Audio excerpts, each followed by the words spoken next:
Today, let's take a look at somebody who was a seeker. I'm going to read you from 1 Kings chapter 10, verses 6 through 9, where we read, "Then she said to the king, 'It was a true report which I heard in my own land about your words and your wisdom. However, I did not believe the words until I came and saw with my own eyes, and indeed the half was not told me. Your wisdom and prosperity exceeded the fame of which I heard. Happy are your men, and happy are these your servants, who stand continually before you and hear your wisdom. Blessed be the Lord your God, who delighted in you, setting you on the throne of Israel. Because the Lord has loved Israel forever, therefore he made you king to do justice and righteousness.'" The Queen of Sheba heard wonderful things about Solomon and his kingdom, and she came from a long distance to see it with her own eyes. When she came to Jerusalem and met Solomon, she realized that the reality was far greater than what she had heard.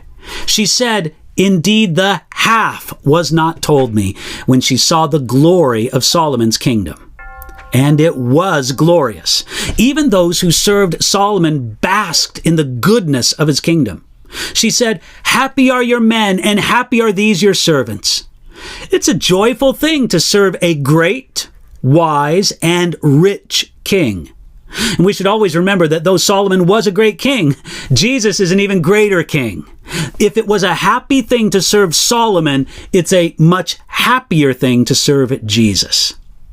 The Queen of Sheba looked at it all and said, "Blessed be the Lord your God, who delighted in you." This is an example of what God wanted to do for Israel under the promises of the Old Covenant. God promised Israel that if they obeyed under the Old Covenant, he would bless them so tremendously that the world would notice and give glory to the Lord God of Israel. This is what God said in Deuteronomy chapter 28, verses 1 and 10. We read this. "Now it shall come to pass, if you will diligently obey the voice of the Lord your God, to observe carefully all his commandments which I command you today, that the Lord your God will set you high above all the nations of the earth." Now verse 10, "Then all the peoples of the earth shall see that you are called by the name of the Lord, and they shall be afraid of you."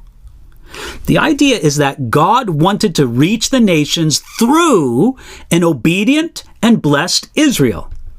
If Israel did not obey, then God would speak to the nations through a thoroughly disciplined Israel. When the Queen of Sheba proclaimed, "Blessed be the Lord your God," it's fair to ask, was this a true confession of faith, expressing genuine allegiance to the God of Israel?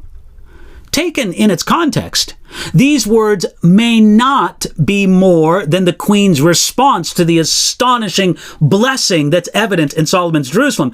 Many think that this was just a polite reference to the God of Solomon, and that they're not necessarily the expression of the personal faith of the Queen of Sheba. But if we take the Queen of Sheba as an example of a seeker, we see that Solomon impressed her with his wealth and splendor, and also impressed her personally, but she returned home without an evident, or maybe we should say clear, expression of faith in the God of Israel. This shows that impressing seekers with incredible facilities and programs and organization and professionalism isn't enough. Regardless of the result of her search, we can admire the way that the Queen of Sheba was a seeker. She came from a great distance. She came with gifts to offer. She came to question and to learn. She came and saw the riches of the king. She came for an extended period, and she came telling all that was on her heart. All right, one last thing. Jesus used the Queen of Sheba as an example of a seeker in Matthew chapter 12, verse 42. If the Queen of Sheba sought Solomon and the splendor of his kingdom so diligently, how much more should people today seek Jesus and the glory of his kingdom? And they should be happy when they find what they've been seeking for. You can find it in Jesus, and you can find it in Him today.